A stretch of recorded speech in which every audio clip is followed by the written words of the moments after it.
मातम कयो शबीर जो शबीर जी हमशीर जो मातम कयो शबीर जो शबीर जी हमशीर जो मातम कयो शबीर जो शबीर जी हमशीर जो मातम कयो शबीर जो शबीर जी हमशीर जो मातम कयो शबीर जो शबीर जी हमशीर जो मातम कयो शबीर जो शबीर जी हमशीर जो उन दर्द जे कुरान जी तफसीर जो मातम कयो शबीर जो शबीर जी हमशीर जो मातम कयो शबीर जो शबीर जी हमशीर जो सोने जवान जी लाश ते शबीर रोई तो चवे सोने जवान जी लाश ते शबीर रोई तो चवे अकबर जी खतायो सुगरान थी दिलगीर जो मातम कयो शबीर जो शबीर जी हमशीर जो मातम कयो शबीर जो शबीर जी हमशीर जो अरमान सांस रबदी जेके बनायो घोटमा अरमान सांस रबदी जेके बनायो घोटमा पामाल दी लाशो शबर जी तस्वीर जो मातम कयो शबीर जो शबीर जी हमशीर जो मातम कयो शबीर जो शबीर जी हमशीर जो तूफान को भी न कंदो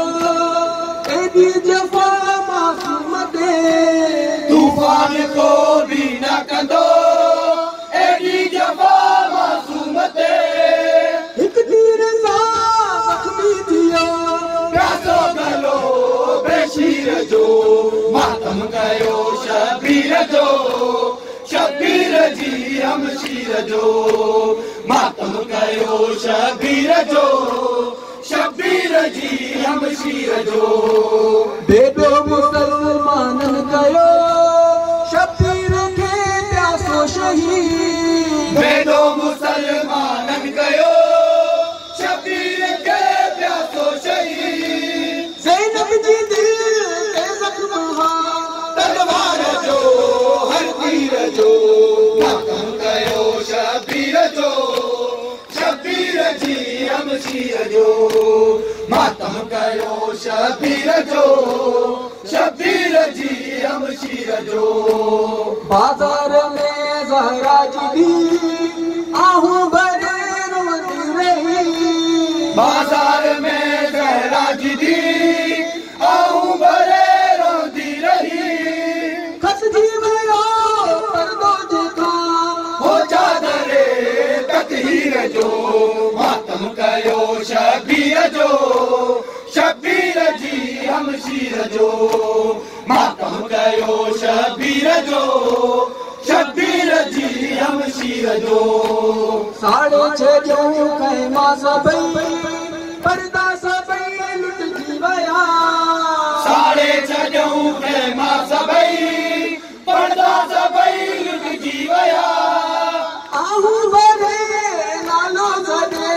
थी साइन गाज़ी वीर जो मातम कयो शबीर जो शबीर जी हमशीर जो मातम कयो शबीर जो शबीर जी हमशीर जो उन दर्द जे कुरान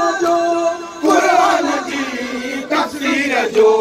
मातम कयो शबीर जो शबीर जी हमशीर जो मातम कयो शबीर जो शबीर जी हमशीर जो शबीर जो शबीर जी हमशीर जो